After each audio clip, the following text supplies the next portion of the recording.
angels, and he wants them to come to his house. Now, we had talked about this a little bit last week. This is hospitality in that particular time and area, and it's still in that particular geographic region. Hospitality is very strong, and it means something. So again, they have been out traveling. You would wash your feet. You remember Jesus washing the feet of the disciples and all that. It's just dirty. They would wash their feet, do all these things. And he says, you come to my house and, wash your feet, spend the night, then you may rise up early and go on your way. So he's trying to take care of them. They said, no, we'll spend the night in the town square. Now, he realizes this is not a very good idea because he understands where he lives, and he understands that this is not safe for them in any way, shape, or form. But he pressed them strongly. So they turned aside to him and entered his house. And he made them a feast and baked unleavened bread, and they ate. Now you got to remember, he is responsible, according to Middle Eastern hospitality, for their safety, for their well-being, to feed them, to take care, every aspect of them. He is to take care of them. It's very strong. And he has to actually put it before his own family. We're going to see that here in a few moments. But before they lay down, the men of the city, the men of Sodom, both young and old, all the people to the last man surrounded the house. So they come and they surround him, Lot's house, and they call to Lot, where are the men who came to you tonight? Bring them out to us that we may know them. Now again, they want to rape these men. And it says all the men, young to old, they want to rape them. Again, this is homosexuality. A lot of people want to get focused on that, but it's even beyond that. They want to rape these men. They have evil. There is nothing but evil upon them. And you have to understand, it says all the people to the last man. Remember when Abraham was talking to God, and he says, hey, if you find five, if you find, whatever, would you destroy? He said, if I find out, I won't destroy it. It says everybody. Everybody but Lot is willing to do evil to these two angels, to these two messengers, if you will. So they said, let us do that. And then it says, Lot went to the men at the entrance, shut the door after him, and said, I beg you, brothers, do not act so wickedly. He said, stop this unrighteous, stop your wickedness. Stop that right now.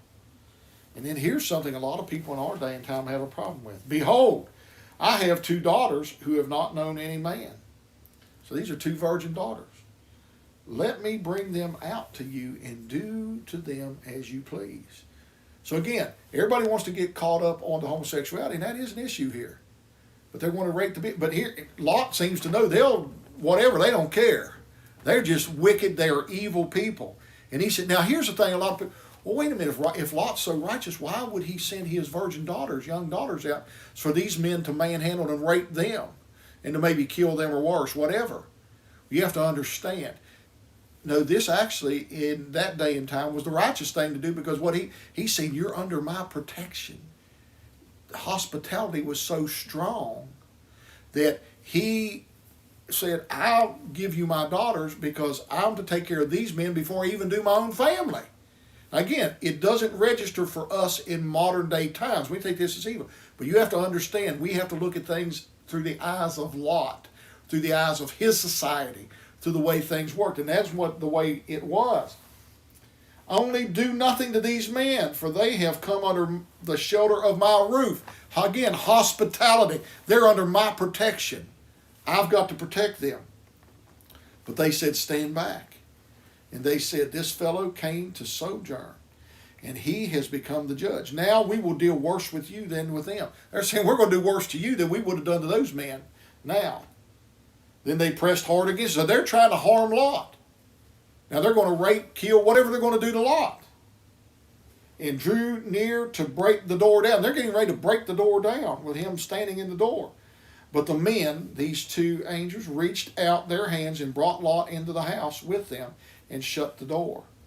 And they struck with blindness the men who were at the entrance of the house, both small and great, so that they wore themselves out groping for the door. Now they're struck with blindness by these two messengers of God, these two angelic type beings, for their wickedness, total wickedness. total unrighteousness, for their acts, and for their willingness to destroy and even the righteous. So there's a whole lot going on here in the story of Sodom. We're going to continue with that next week, or probably the week after. But God be with you this day and always. And I pray that God would have you would have a very Merry Christmas. Would give you a very Merry Christmas, and hopefully you'll have a wonderful, wonderful New Year. Pray that God would bless and keep you this day and always. Amen.